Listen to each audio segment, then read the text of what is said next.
Hello दोस्तों, आपको और एक नई वीडियो में आपको स्वागत है।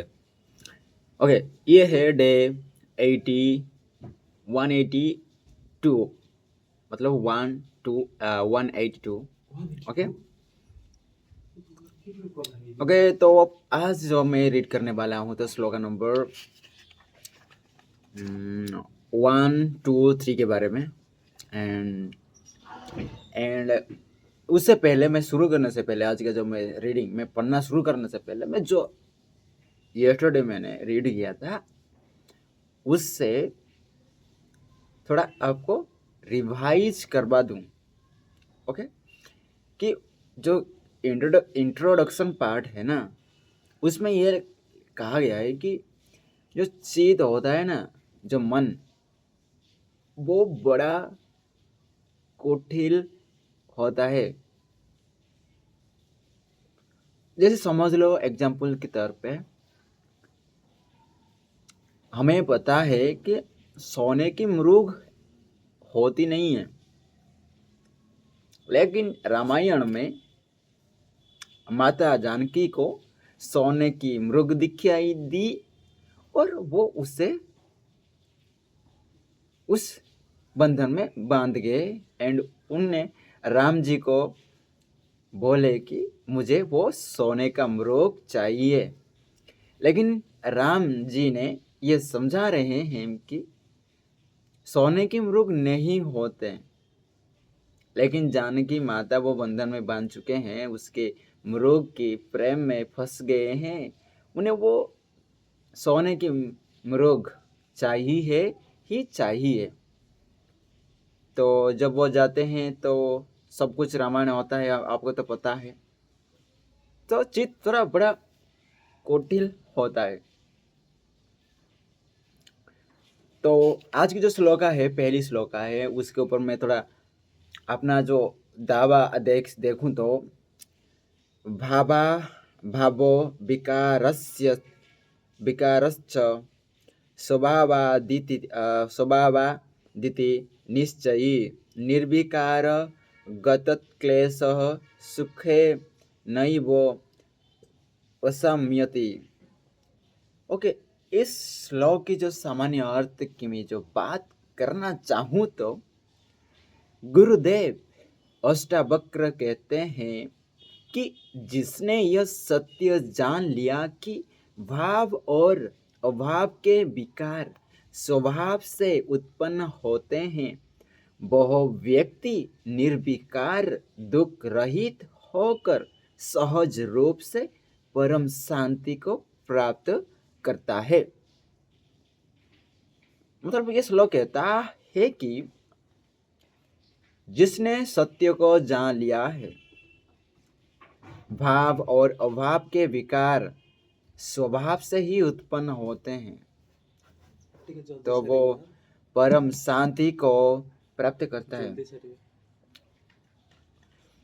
और विशेष विवेचना की मैं बात करूं इस श्लोक की, मानव चित्त उसकी सभी भौतिक समस्याओं का कारण है और प्रायः निदान भी करता है, परंतु उसके निदान में भी कोई ना कोई कुटिल इच्छा छुपी होती है।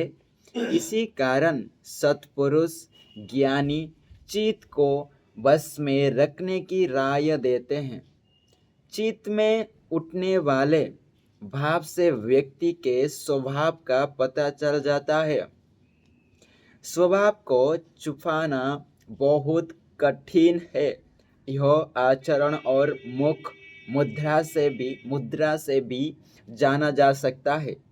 जो भाव अभाव वाला व्यक्ति होगा, उसमें अशांति और उद्विग्नता के लक्षण रहते हैं।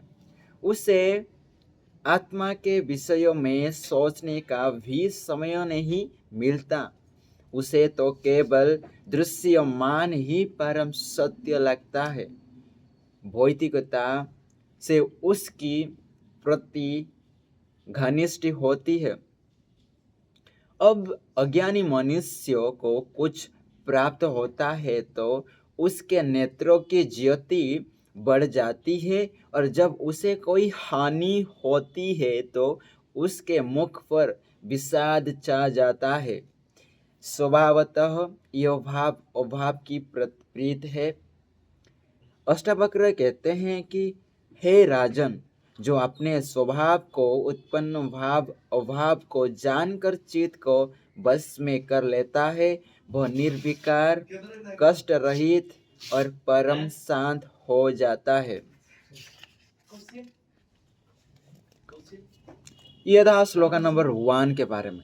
एंड श्लोका नंबर 2 के बारे में बात करें तो इस पर सर्व निर्मता नेहान्य इति निश्चयी अंतर्गलित सर्वासः शांतः क्वापि न सजते।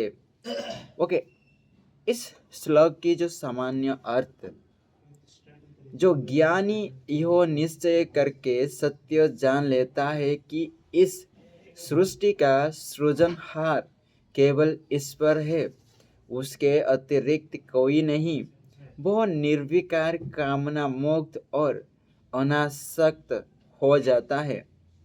और विशेष विवेचना की मैं बात करूं तो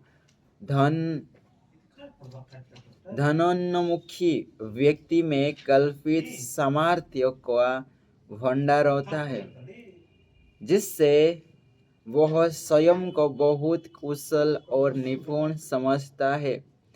उसे भ्रम रहता है कि उसके पास धन है जिससे वह सभी काम स्वयं कर सकता है और किसी की सहायता की उसे आवश्यकता ही नहीं रहती।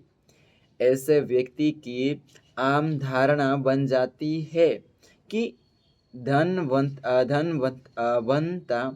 के पास गुणवंता स्वयं चलकर आते हैं। इससे उसमें अभिमान भी आ जाता है और वह लोगों का निरादर करने लगता है। निर्धनों को वह हेय दृष्टि से देखता है। स्वयं को सर्वशक्तिमान समझने की उसकी कृत्रिम अवस्था उसे भ्रमित रखती है। वह सर्वश्रेष्ठ है। अंत में उसके यही विकार उसे अधोगति में ले जाते हैं। उसके विपरीत आत्मा ज्ञानी के हृदय में निश्चय होता है कि इस सृष्टि का सृजनहार एकमात्र ईश्वर है और कोई दूसरा नहीं। इससे वह निर्विकार, निरंजन और निस्पृह रहकर परम शांत रहता है। ओके, फिर से मैं जो इसकी सामान्य अर्थ है उसे पढ़ना चाहता हूँ। जो ज्ञानी होता है वो निश्चय करके सत्य को जान लेता है कि सृष्टि का सृजन केवल ईश्वर है, उसके अतिरिक्त कोई नहीं है। वो निर्विकार, कामना मुक्त और अनासक्त हो जाता है। ओके, नेक्स्ट है श्लोक नंबर 3। आपदः संपदः काले दैवादे वेति निश्चयी तृप्तः स्वास्थ्येन्द्रियो नित्यं न वांछति न शोचति। ओके, जो सामान्य अर्थ की मैं बात करूँ तो निश्चय ही आपदा और संपदा दैव योग से समय के अनुसार आती है। यह सत्य जो जान लेता है वो इंद्रियों का विजेता और पूर्ण तृप्त होकर न कुछ पाने की इच्छा करता है और न पाकर प्रसन्न होता है तथा न खोकर विषाद करता है। ओके, जो जानता है कि निश्चय ही आपदा और संपदा दैव योग से समय के अनुसार आती है, यह सत्य जो जान लेता है वो इंद्रियों का विजेता और पूर्ण तृप्त होकर न कुछ पाने की इच्छा करता है और न पाकर प्रसन्न होता है और तथा न खोकर विषाद करता है। और विशेष विवेचना की जब बात करें तो समय बहुत बलवान होता है। यह दैव इच्छा से गति करता है। कब किस जीव किस क्षेत्र को क्या प्रदान करता है या क्या छीन लेता है, यह सब दैव की प्रेरणा से समय ही करता है। यही निश्चय ही होता है कि और इसमें एक क्षण भी इधर उधर नहीं हो सकता। कर्म फलों का भी समय निश्चित होता है। कोई कितना भी परिश्रम कर ले, पर फल उसे तभी मिलेगा जब दैव की इच्छा होगी या जो समय दैव ने निर्धारित किया है। पर मानव अधीरता का पुतला है, उसे धैर्य कहाँ। बहुत अभी बीज बोकर अभी फल खाने की भ्रामक इच्छा से भरा पड़ा है। वह तत्काल फल की इच्छा में विषादग्रस्त भी हो जाता है। अनुकूल फल न मिलने पर क्षुब्ध हो जाता है। मूढ़मती यह नहीं जानता कि कर्म तेरे हाथ में है, फल देना दैव की इच्छा पर निर्भर करता है।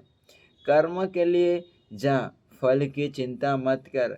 यह बात बचपन से जवानी तक सुनने को मिलती है। फिर भी इतनी अकुलता, अधीरता, क्षोभ और विषाद क्यों?